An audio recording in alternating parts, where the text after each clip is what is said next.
Welcome to Thanks for Coming Back, the podcast where we deep dive into the essence of leadership beyond titles and roles. I'm your host, Dr. Latasha Nelson, and I'm here to inspire and empower you with stories, insights, and actionable strategies to lead you from wherever you are. Whether you're a seasoned leader or just starting out, this space is for you. Get ready to explore the impact of everyday leadership and discover how you can make a difference. Thanks for tuning in, and let's get started. Hey everyone, welcome back to Thanks for Coming Back. I'm Dr. Latasha Nelson, and I'm thrilled you're here. Today's episode, Seasoned Perspectives on Emotional Leadership, is a real treat. We're chatting with Kim Korte, who's done it all from real estate accounting to standing up a chiropractic practice and shoe store with her husband. Now at 61, she's diving into the world of writing with her book, Yucky, Yummy, Savory, Sweet, which offers a fresh take on how seeing emotions as different flavors can help us better understand our feelings and navigate life anywhere we serve. Kim's dropping by to dish out her wisdom on how emotions can spice up our leadership skills. So let's jump in and taste the wisdom she's cooked up over her incredible life's journey. All right, Kim. So you are a sensory perception and emotion management strategist. Say that 5 times fast. Eventually, I might shorten it. No. I think it's just bringing us along with you. So break that down for us. What does that mean? And how does that tie back into your career aspiration, the one you want to land with? So many people think of thoughts as the real driver of emotions. And to some extent, that's true when you're consciously aware of them. Our perceptions are the ingredients of our emotions. Then our emotions are what drive a lot of our thoughts. How we feel about things is going to drive them. Neuroscientist Lisa Feldman Barrett, and I've heard others say it too, is that emotions drive thoughts more than thoughts drive emotions. So the idea of sensory perception management is to help you to have some tools to be more aware of yourself, of your surroundings, and to help you to, get in more of the scene, more, so to speak. When we're in a fear state, and when our emotions are highly stressed, we're like a horse with blinders on to keep you focused on the bear, the lion, the thing that's creating fear. When we're in a more relaxed state, we're able to open up our view and to see more of what's going on. So the idea behind this sensory perception management is to help people to be more conscious, really, to be more self-aware and to engage curiosity more than fear. So the idea is to go from fear to cautious to curious.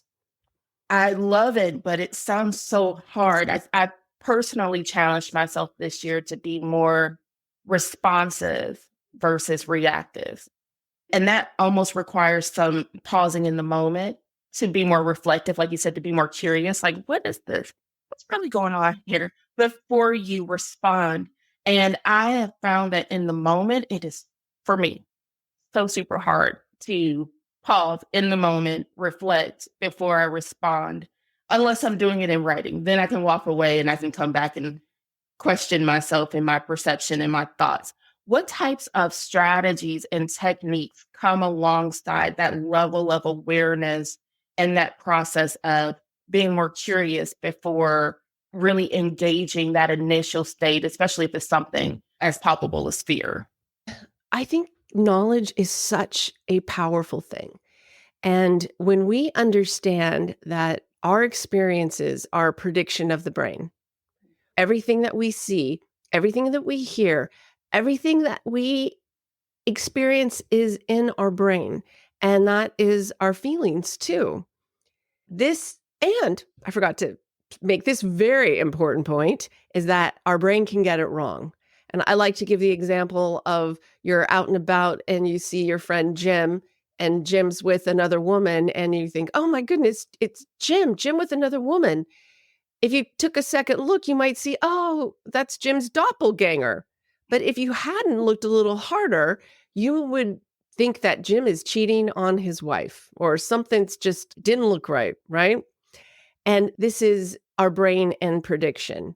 And I feel like when we understand the predictive nature of the brain as it relates to not only our exterior senses, but also our interior sense, we have this sensory system. It's called interoception. So I like to tell people it's how you catch your feelings inside of your body. And we can get those wrong too.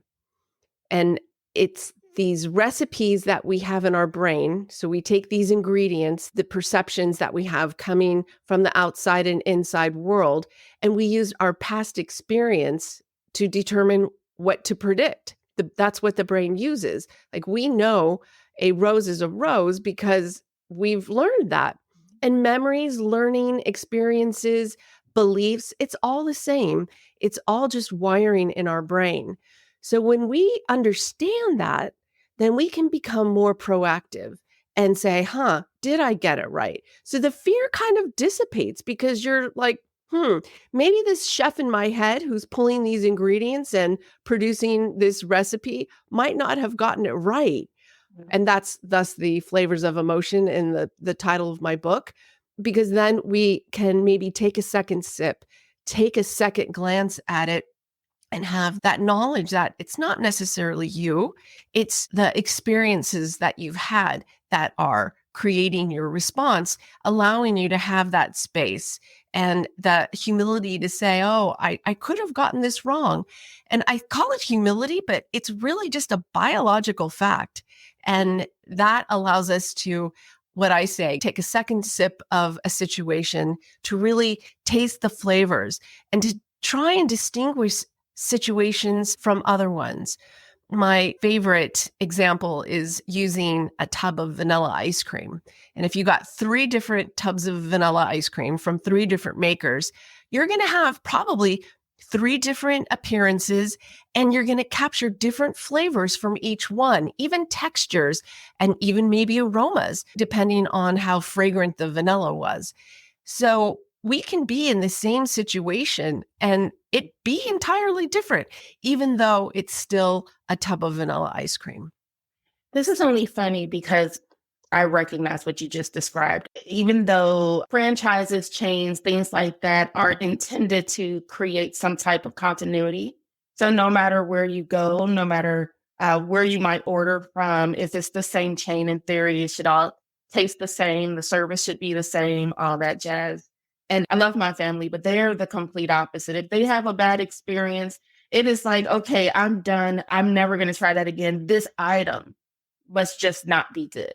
Not this experience at this particular location may not have been good, but this item, no matter where it is on the planet, if it's prepared, it is no longer viable. How do you help people who may have had not so great experiences with a flavor in the past overcome that experience with a willingness to try it again, with the possibility that that experience could be different? It could be more enjoyable. Well, I think education as to how our brain operates is super important. And I take people through examples of sensory perception and how we get it wrong in the book and how powerful the brain is in directing our perceptions.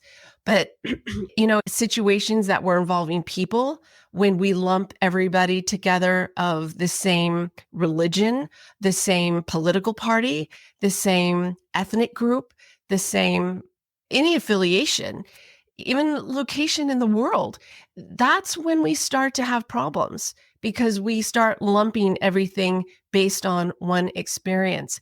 So this whole idea of connecting to these feelings that we have inside of our body and recognizing when that's happening, of course, you have to have a desire to want to experience more. If you're happy having a meat and potatoes diet, and you don't want to go to the buffet that has a tremendous amount of flavors and variety, there's not much I can do.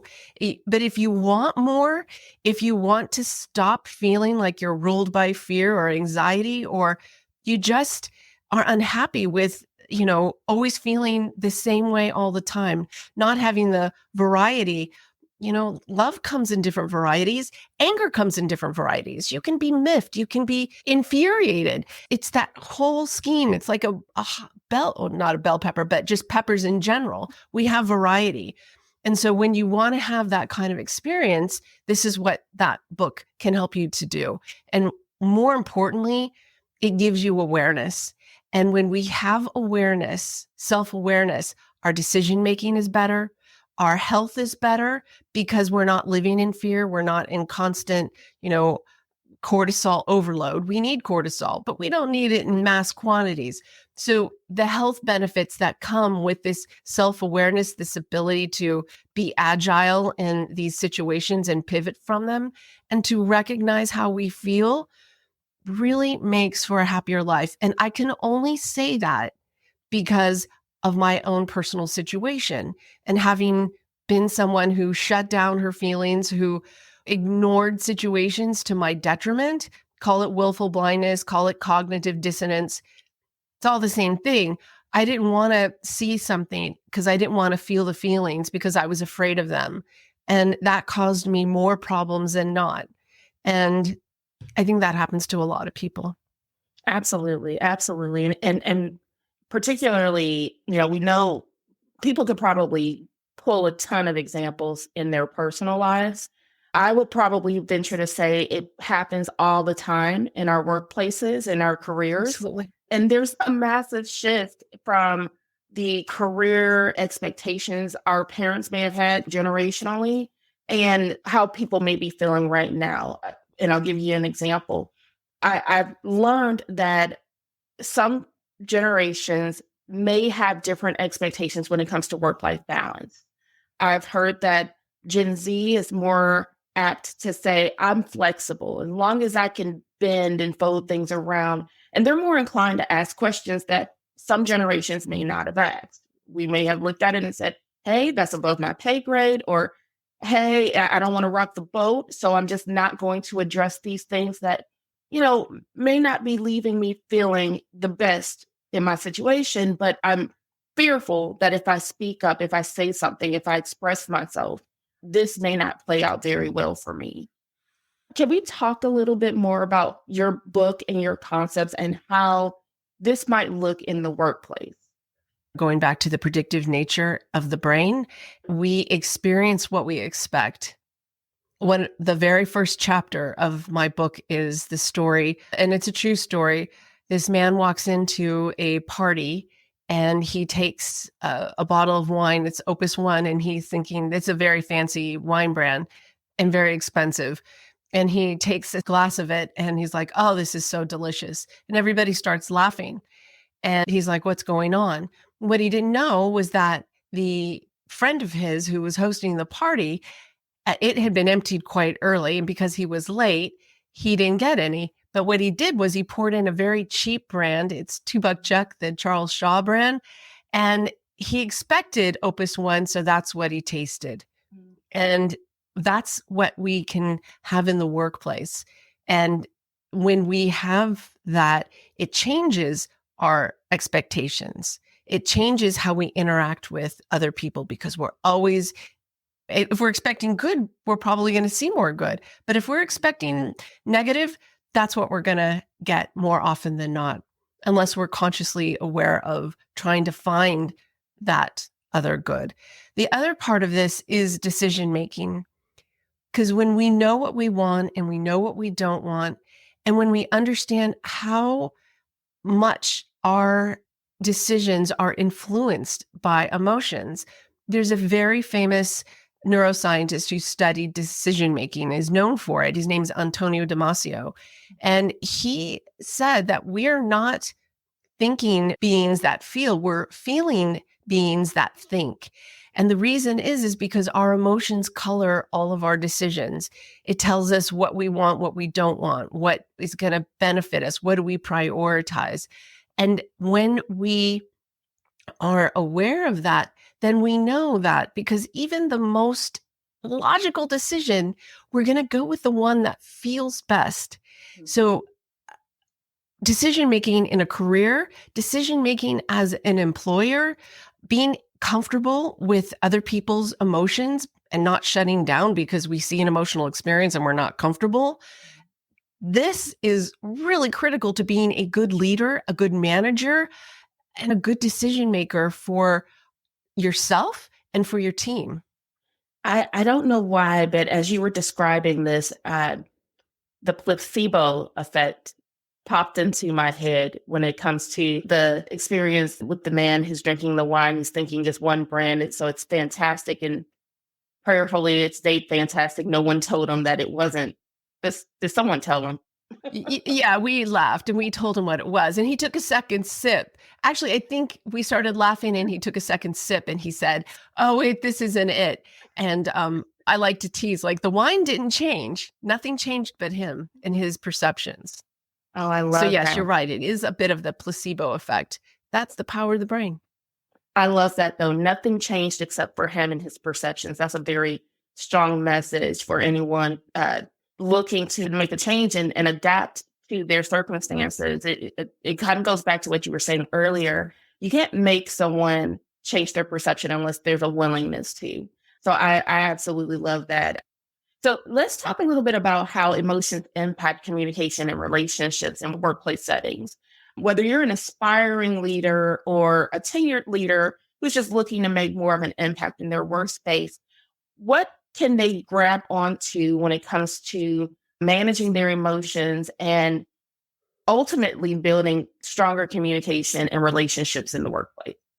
There was a wonderful paper I read and it was on receptiveness. So how well do you receive communication? And we're going back to that whole idea of catching words, just like we catch feelings. Are we listening to the words? And I describe it as a conversational ball.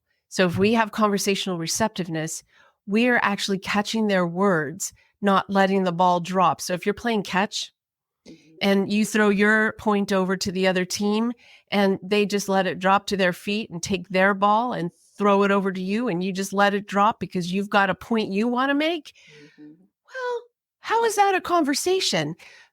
And when we can listen to the words, even if we don't agree with everything that they say, find the common points and acknowledge reception of those words, you're going to get better communication. You're going to get better outcomes. And when we talk about the brain and predicting, we have a lot more conversations going on in our head often than we have receiving of communication. That's why it's so important to be present. And I've even told people, hold something, put something in your hand so that when someone else is talking, you're holding your conversational ball, is what I call it. And when you're holding it, that means you listen. And that then when it's your turn to talk, you put it down. It's kind of the opposite of the Native American talking stick, but it's the point of helping you to engage in listening, because without it, it's not a conversation. And as much as you want to be heard, unless you hear others, and this is nothing new. I mean, I know that this is nothing new, but when you're letting your emotions get in the way of being able to hear something that you might not want to hear, you're predicting that you don't want to hear it. You don't know that really what they're going to say is all that bad. It might not be. There were studies where they showed that our anxieties and our fears, if you wrote them all down, probably 92, 93, 94% of them are wrong. And so if we, once again, understand that a lot of what we predict can be wrong when it comes to these emotional situations where we're in fear of someone being critical of us, if we listen, we might find, oh, that's just not what they're saying. But when you shut down your ears with your internal conversation, it's not going to happen. You're not going to get that feedback. You're not going to get the truth of what's being said. Yeah. Not only may it not necessarily be all that bad, but the misperception that it could be could also cause you to miss an opportunity to do something much better, to adapt, to evolve in a way that is much more beneficial to not just you, but anyone you're stewarding over. I recently had an experience where a team member of mine, some of the feedback that I received for their work was a little bit more critical than we were accustomed to receiving. They received it so well. And I think in large part, receiving it had to do with knowing I care and I care Yes. enough about you to share this information. And because there was enough of a relationship there for them to know whatever she's going to convey to me, I know it's coming from the best possible place. So I'm going to receive it in the best possible light. I'm sure had everything to do with how well she received it and how she's moving forward with that feedback. So in my mind, I'm connecting the dots with what you're sharing around the perception. If I go into a circumstance expecting it to be bad, or I don't have enough of a relationship with you, maybe as a leader, I haven't established a good enough relationship with my team to be able to convey information to them in a way that will help them perceive anything that I give to them, deliver to them as positive or potentially positive or out of a sense of caring, that will affect how well they're able to receive it.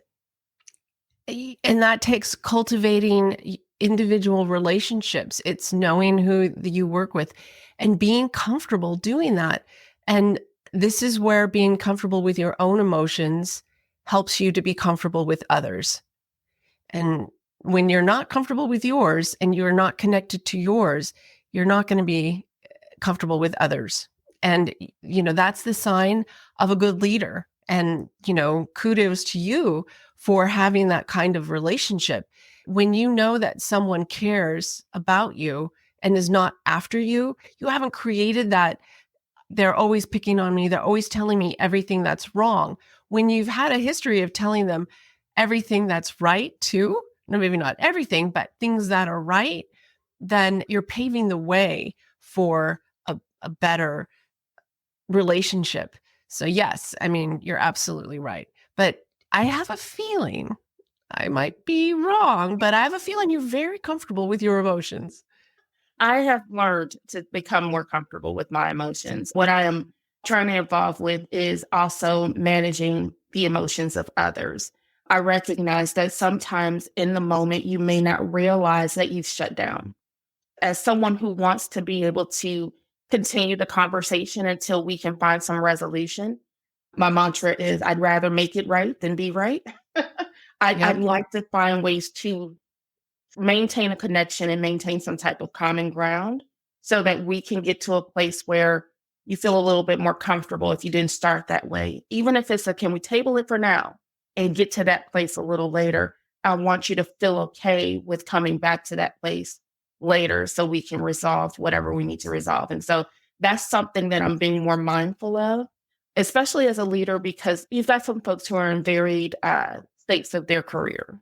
Even if they've been in corporate America for 20 years, their experiences may be different. What they've experienced from their leaders, from being a leader, from maybe being an individual contributor who's had a lot of responsibility, but never the formal ability to say, hey, these are the things that we need to execute on, and this is what needs to happen. And so with people being motivated by different things and experiences being so varied, I want to try to be as present as possible to say, okay, are we really connecting right now? And not just my feelings, but are you and I really connecting right now? And are we getting to a place that will leave both of us okay and not just me?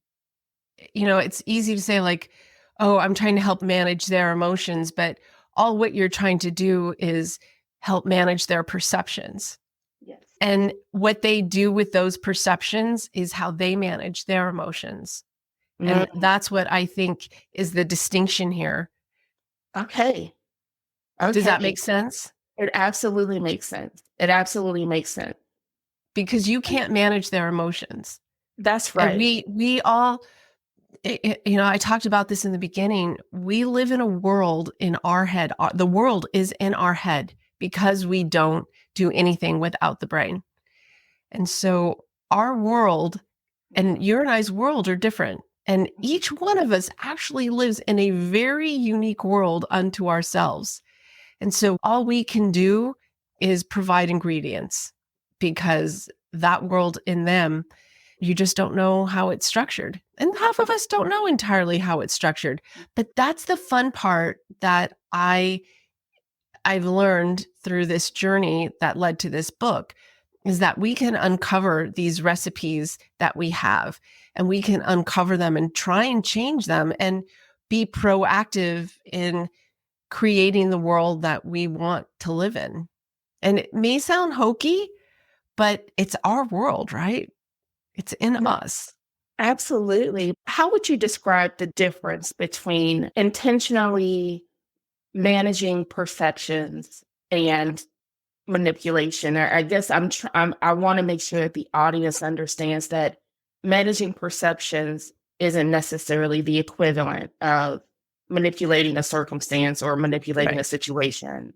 No, and I appreciate that clarity because what I'm talking about is like when you are talking to someone and this was what was going through my head is that when you're talking to someone and you feel like they're not hearing the words that you're trying to say to them by saying, tell me what you just heard. I want to know what you heard me say. And then if they come back with something that wasn't your intention to provide them, then you say it again in different ways so that they hear what you're trying to say. So this is what I mean by managing their perceptions is making sure that you're as clear in giving them what you're trying to provide. Now, yes, we have manipulation galore in the world. In the news, it's all fear-based. If you want to lead sheep, what do? You yell at them. You do things to make them fearful to go in a particular direction, have a stick. That's manipulative perceptions. And that's when we as individuals who want to consciously look into these things and try and see like, oh, is this true? Versus us trying to give people the information that we're honestly trying to give them. I hope that provides the clarity. Absolutely. Absolutely. And thank you for going there with me. I just wanted to make sure folks, again, their experiences may be different and wanting to just make sure we understand there's a difference and a goodness that comes with being intentional around how you manage your relationships, but recognizing that sometimes that may not have come across in the best way for some in their experiences. So I appreciate you creating that distinction for us. You touched on everyone's world being their own worlds. And one thing that I think we all have in common in this world today is that everything changes so fast. It's changing rapidly and it's almost a little difficult to keep up with. When you're trying to manage your emotions, what strategies do you recommend for maintaining emotional balance and resilience? Yes. So, one of the things that I talk a lot about in the book is focus. And I mentioned that earlier. If you're in a fear state, your focus is on the thing that's creating the fear. But when you are not, you're able to look beyond it. So managing your focus, what are you focused on? And then trying to change that focus. If you can seek out things that bring you joy, it could be small. For me, it's like moments with my dogs, like my little dog, Fiona. Sometimes I look at her and I just melt, like she's just a joy moment. It could be going outside and sitting in the sun, seeking things that bring you joy in work, in life, and also finding gratitude. It's so easy to look at the negative and see all this bad around you, especially in office environments. There's always somebody who's irritating you. There's always, that situation where you just don't like this task. But when you can be grateful, it just kind of adds a little bit of a different flavor to the situation. And even though sometimes we're stuck in a position where we're working, we don't like what we're doing, but outside of that, when you balance that with seeking out the joy and the gratitude, I can't say enough about seeking that direction in your life because once again, life is what you make it and what you make it's up to you. And it's not about controlling you. And this is an old saying too. It's not about controlling the things you can't necessarily right now. It's about the things that you can control.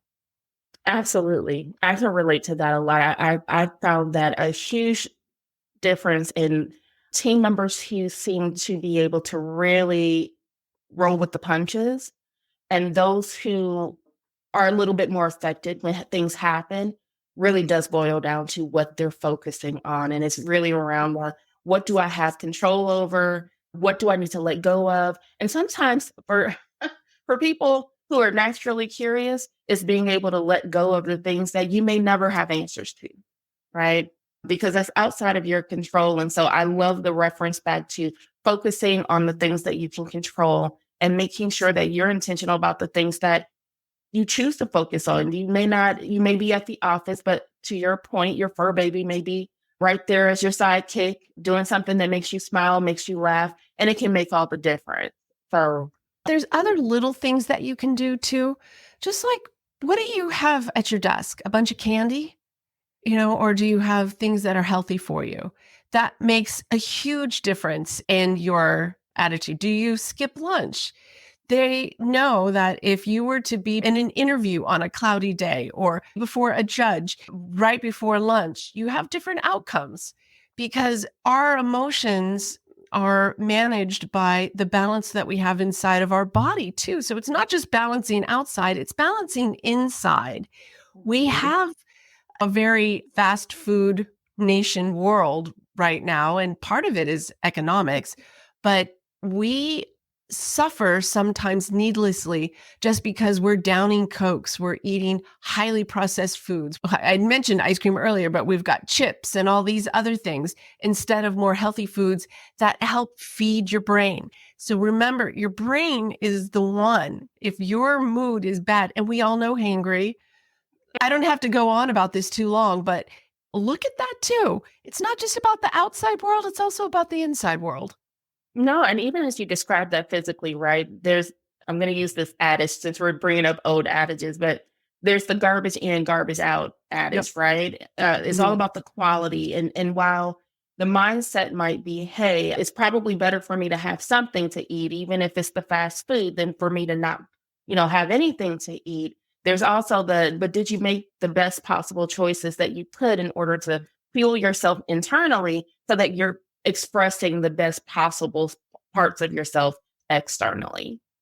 I Yes. love the additional tips. Any others that come to mind? Maybe even some that are sneaky. They're the ones that you may not think about, but they're right there in your face.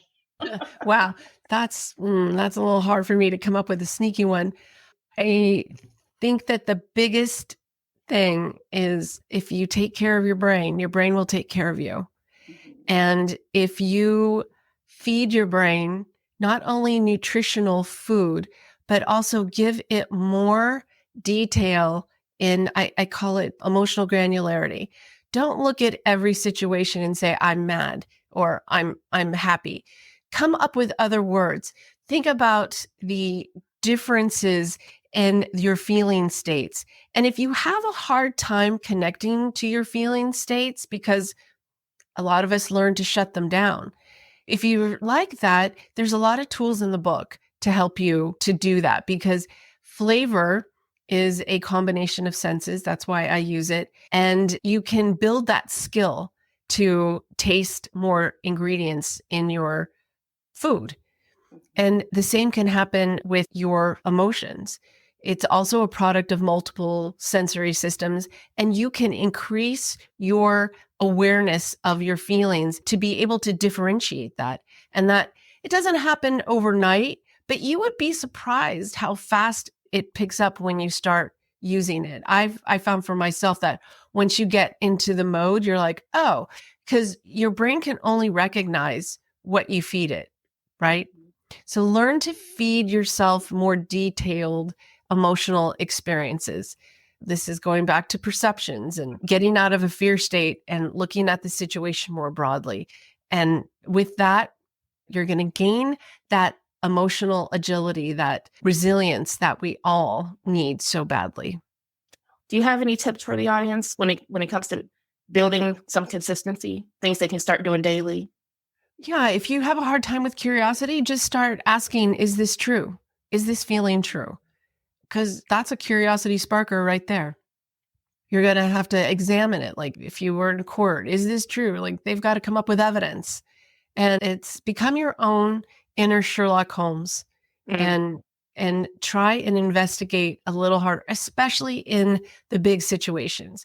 And for me, when I get a feeling that like I know very specifically the feeling that's kind of across my chest, a little bit in my stomach, but mainly in my chest, I know that that's a time I need to stop and say, okay, what is this about? Like, am I reacting to the present or to the past?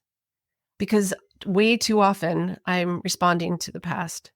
Perfect. So curiosity starters, folks, start thinking about what basic question can you ask yourself in the moment to help spark some curiosity about what's going on, what's happening, and how you can, maybe change your perception in the moment to adjust. Yes. Is it true? Is it true? Well, Kim, this has been really, really fun. I can't wait to get my hands on your book. I see that it is out on Amazon for sure, but why don't you tell the folks where they can find it and how they can stay connected with you? And I'd love if you'd share any final thoughts or advice you have on the topic of perception and changing your perception on a daily basis so that you can in turn respond and just be more adaptable and resilient in the grand scheme of things. Well, my book is available on Amazon, I should say. And you can connect to me through kimkorte.com, KIMKORTE.com. And as far as advice goes, the first thing that came to my head is that because we're feeling beings, it's so important to us to have feelings in our life. If we're afraid of them, that's okay. Like everything is okay. It's the journey. Life is a journey and you can get them wrong. We can be wrong. It's okay to be wrong because every time we're wrong, it's a learning experience. There was Thomas Edison, when he said that all the times he failed with the light bulb, those were just telling him that's not how you create a light bulb. It wasn't that he got it wrong. He just learned how not to do it. So when we have experiences and we feel like we got them really wrong, don't beat yourself up. You just learned something. And every single day we are learning something new. It's just, are we being proactive in what we learn, or are we just letting the past dictate our future? Love it. So teachable moments, whether you got the expected outcome or an unexpected outcome, leverage that, learn from it, grow from it. Yes. Perfect. All right, everyone. That wraps up our chat in today's episode, Seasoned Perspectives on Emotional Leadership. We've explored some incredible insights from Kim, who walked us through some of the powerful themes in her book and how savoring our emotions can make us better leaders. Be sure to grab a copy of Kim's book, which is up for grabs on Amazon and other top retailers, for a full serving of her insight. What did you take away from today's discussion? How can you start integrating these seasoned perspectives into your leadership style? Give Kim's tips a try and watch your leadership style change for the better. Love the episode? Hey, we're all ears for your feedback, so hit us up on social media or send us a note. Your stories are our favorite part. Thanks for joining us. Keep on moving, stay hungry for knowledge, and continue to grow as a leader. Catch you on the next one, and thanks for coming back.